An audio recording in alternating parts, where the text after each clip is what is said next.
नमस्ते। Sound bite India पर आपका स्वागत है। आज के इस एक्सप्लेनर में हम बात करने वाले हैं भारत के इंफ्रास्ट्रक्चर और मोबिलिटी में हो रहे एक ऐसे ऐतिहासिक बदलाव की जो हमारे यात्रा करने के पूरे अनुभव को हमेशा के लिए बदलने वाला है। हम बात कर रहे हैं हाई स्पीड रेल की, और यकीन मानिए ये सिर्फ कुछ तेज गति से चलने वाली ट्रेनों की बात नहीं है, बल्कि ये एक ऐसी जबरदस्त पहल है जो पूरे देश के आर्थिक और सामाजिक परिदृश्य की तस्वीर बदल कर रख देगी। चलिए सीधे मुद्दे पर आते हैं। क्या आप भी उस झंझट से थक नहीं गए हैं जहां एक तरफ सुस्त ट्रेन का सफर है और दूसरी तरफ एकदम आखिरी मिनट पर बुक की गई आसमान छूती महंगी फ्लाइट्स? सोचिए, आपको किसी जरूरी काम से दूसरे शहर जाना है, पारंपरिक ट्रेनों में टिकट की लंबी वेटिंग लिस्ट है, और फिर मजबूरी में जब फ्लाइट बुक करने जाते हैं तो कीमतें देखकर पसीने छूट जाते हैं। ये एक ऐसी आम और थका देने वाली परेशानी है जिसका सामना हम में से लाखों लोग हर रोज करते हैं।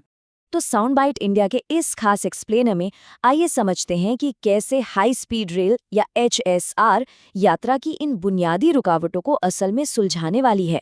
ये सिर्फ कोई हवाई सपना नहीं है, बल्कि एक ऐसा प्रैक्टिकल मोबिलिटी फ्रेमवर्क है जो भारत के विशाल रेलवे नेटवर्क की क्षमता और सेवाओं को एक बिल्कुल नए स्तर पर ले जाने के लिए तैयार हो रहा है। जरा आज की स्थिति देखिए। एक तरफ प्रीमियम बसें और हवाई जहाज हैं जो समय तो बचाते हैं, लेकिन उनका खर्च बहुत ज्यादा है। दूसरी तरफ हमारा पारंपरिक रेल नेटवर्क है। इस पारंपरिक नेटवर्क की सबसे बड़ी सिरदर्दी है मिक्स्ड ट्रैफिक। मतलब एक ही ट्रैक पर एक्सप्रेस ट्रेनें भी दौड़ रही हैं, लोकल पैसेंजर भी चल रही हैं और धीमी मालगाड़ियां भी।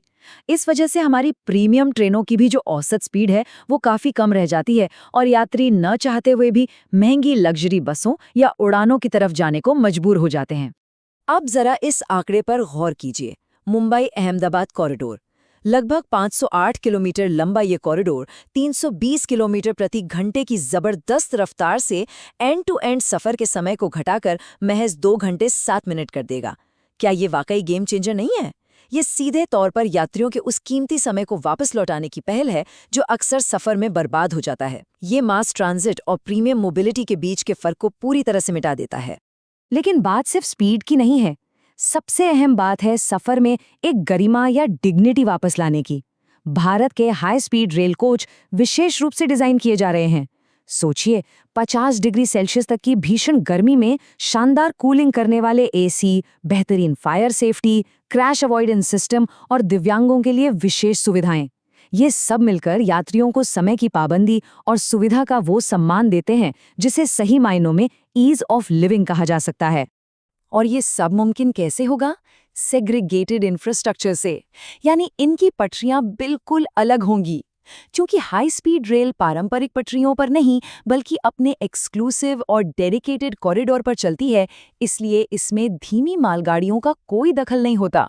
इसका सीधा सा मतलब है जीरो इंटरफेरेंस, बिल्कुल सटीक टाइमिंग, सफर में लगने वाला कम समय और ऊर्जा की बचत के साथ साथ वर्ल्ड क्लास सेफ्टी। अब सवाल आता है कि ये ट्रेनें चलेंगी कहाँ? नेशनल रेल प्लान ने इसके लिए एक बहुत ही साइंटिफिक तरीका अपनाया है, जिसे ग्रेविटी मॉडल कहते हैं। आसान भाषा में कहें तो ट्रेनें वहीं चलाओ जहां मुसाफिरों की सबसे ज्यादा डिमांड हो। इसके तहत उन रूट्स को चुना गया है जहां पहले ही साल में कम से कम 90 लाख एंड टू एंड यात्रियों की गारंटी हो। इसी के आधार पर 4,705 किलोमीटर लंबे 4 प्रमुख कॉरिडोर तय किए गए हैं, जिन्हें 2025 से 2035 के बीच पूरा करने का टारगेट है। मतलब निवेश बिल्कुल सही जगह हो रहा है। यहाँ एक और दिलचस्प बात समझने वाली है, नंबर 5 का जादू। हाई स्पीड रेल का हर 1 किलोमीटर पारंपरिक रेल के मुकाबले लगभग 5 गुना ज्यादा पैसेंजर कैपेसिटी देता है। हमारा मौजूदा रेल नेटवर्क आज बहुत ज्यादा ओवरलोडेड है। सोचिए, जब premium passenger high speed rail में शिफ्ट हो जाएंगे तो पुरानी पटरियों पर कितनी राहत मिलेगी। इससे आम यात्रियों के लिए अधिक स्लीपर और साधारण कोच जोड़ने की काफी जगह बन जाएगी।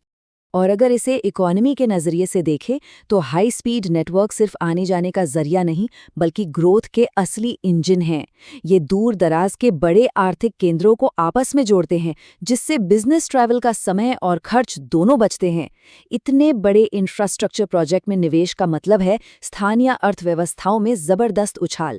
कंस्ट्रक्शन से लेकर ऑपरेशंस तक इसमें लाखों की संख्या में डायरेक्ट और इनडायरेक्ट रोजगार पैदा होने वाले हैं। अर्थव्यवस्था के साथ साथ एक और बड़ा फायदा है ऊर्जा सुरक्षा। जरा 87 के इस आंकड़े पर गौर कीजिए। भारत आज अपनी जरूरत का लगभग 87% कच्चा तेल बाहर से मंगवाता है। हवाई जहाज़ों का पेट्रोल हो या कारों का पेट्रोल डीजल, हमारी निर्भरता बहुत ज्यादा है। लेकिन पूरी तरह से बिजली पर चलने वाली हाई स्पीड ट्रेनें इस निर्भरता को काफी हद तक कम कर देंगी। 2070 तक भारत को नेट जीरो इकोनॉमी बनाने के हमारे लक्ष्य में ये एक बहुत बड़ा मील का पत्थर साबित होगा। अब आप सोच रहे होंगे कि क्या ट्रेनें वाकई एयरलाइंस को टक्कर दे पाएंगी? इसके लिए जापान का उदाहरण बिल्कुल सटीक है। जापान के टोक्यो ओसाका शिंकानसेन कॉरिडोर ने समय के साथ वहां की डोमेस्टिक एयरलाइंस के दबदबे को लगभग खत्म सा कर दिया। ऐसा इसलिए हुआ क्योंकि ट्रेनें आपको सीधे शहर के बीचों बीच पहुंचाती हैं, बार बार मिलती हैं और टाइमिंग एकदम परफेक्ट होती है। एयरलाइंस आज भी हैं, लेकिन उनका दायरा अब मेनली कनेक्टिंग या बहुत लंबी दूरी की यात्राओं तक सिमट कर रह गया है। दुनिया भर के पायनियर देशों को देखें तो समझ आता है कि वन साइज फिट्स ऑल वाली कोई बात नहीं है।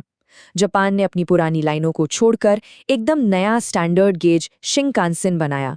इटली और जर्मनी ने टिल्टिंग ट्रेनों का इस्तेमाल किया और अपनी मौजूदा लाइनों को ही अपग्रेड कर दिया। फ्रांस ने मिक्स्ड मॉडल अपनाया, जबकि स्पेन ने गेज स्विच करने वाली कमाल की तकनीक बनाई। इन सब से यही साफ होता है कि भारत को भी दूसरों की कॉपी करने के बजाय अपनी ज़रूरतों के हिसाब से अपना खुद का रोड मैप बनाना होगा। और यहीं पर बात आती है आत्मनिर्भर भारत की। हाई स्पीड रेल के विकास का मतलब सिर्फ विदेशों से ट्रेनें खरीदकर लाना नहीं है। हमारा विजन है कि पुर्जे, सिग्नल और रोलिंग स्टॉक यहीं भारत में बने।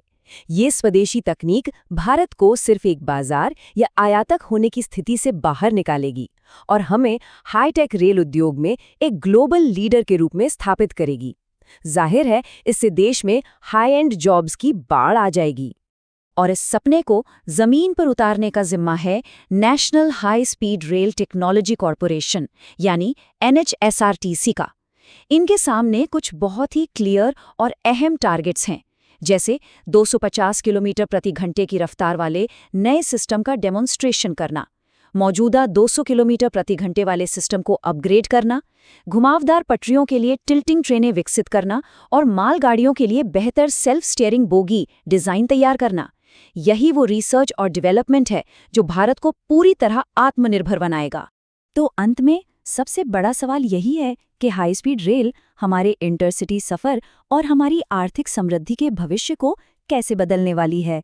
जाहिर है, जब लोग धीमे और कम कुशल साधनों को छोड़कर HSR अपनाएंगे तो हम सिर्फ समय और ऊर्जा ही नहीं बचाएंगे, बल्कि हम एक ऐसे उज्जवल, तेज और सुविधाजनक भविष्य की ओर बढ़ेंगे जहां सफर करना एक थकाऊ काम नहीं बल्कि एक शानदार अनुभव होगा।